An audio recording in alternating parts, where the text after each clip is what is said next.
Le lys de Malabar. Nom latin, Gloriosa superba. Famille, Colchicacées. Nom commun, lys de Malabar. Propriété. La racine est tonique, antipériodique, altérative, purgative et vermifuge. Partie utilisée. Racine de tubercule, graines. Distribution. Afrique tropicale et australe, à travers l'océan Indien et l'Asie tropicale jusqu'en Malaisie, Philippines, Indonésie. Elle est commune dans les broussailles, les haies et les forêts ouvertes. Botanique. Le lys de Malabar est une plante grimpante tubéreuse. Le porte-greffe est une chaîne de tubercules charnus arqués, bourgeonnant au-dessus, cylindriques, aplatis, souvent de 15 à 20 cm de long. La tige atteint 3 mètres.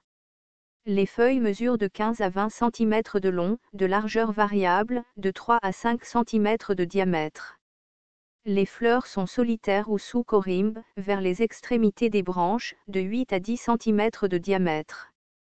Les pétales sont linéaires lancéolés, torsadés en spirale, verdâtres lorsqu'ils sont jeunes, jaune-orangé lorsqu'ils mûrissent et rougeâtres, lorsqu'ils sont complètement mûrs. Les filaments sont robustes de couleur jaune-or, le connecteur est en vert. Les capsules mesurent environ 5 cm de long. Constituants.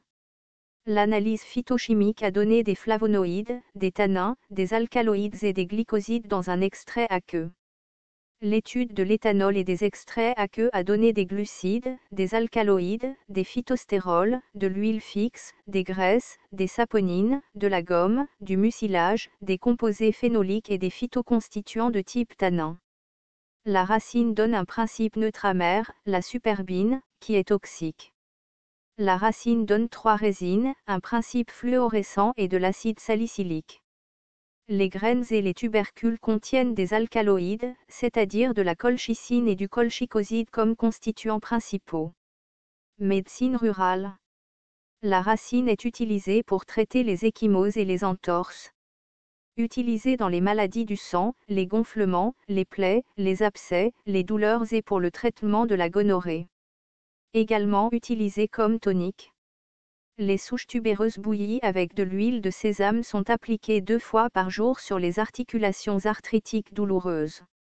Également utilisée pour traiter les vers intestinaux, les ecchymoses, l'infertilité, les problèmes de peau et l'impuissance. La sève de la pointe des feuilles est utilisée comme agent lissant pour les boutons et les éruptions cutanées. Les racines tubéreuses sont utilisées pour la scrofule, la calvitie, la fièvre intermittente et la débilité. Elles sont aussi utilisées pour favoriser le travail et l'expulsion du placenta. Les graines sont utilisées pour soulager les douleurs rhumatismales et comme relaxant musculaire. Les tubercules sont utilisés dans le traitement du cancer, du paludisme, des maux d'estomac, des hémorroïdes et de la lèpre, également utilisés comme abortifs, comme antidote contre les morsures de serpents et les piqûres de scorpions. Les feuilles sont utilisées pour l'asthme, également utilisées dans le traitement des saignements de nez et de l'impuissance. La racine est utilisée dans la lèpre, les pieux et les coliques. La racine est également utilisée sous forme de pâte comme application pour les maladies parasitaires de la peau. La poudre blanche obtenue par lavage et broyage répété est donnée dans la gonorrhée, jusqu'à 12 grains, mélangés avec du miel. Danger. À utiliser seulement en externe. La plante entière est hautement toxique en raison de la présence de l'alcaloïde colchicine. La diarrhée, les nausées, les vomissements et les douleurs abdominales sont souvent les premiers signes d'empoisonnement.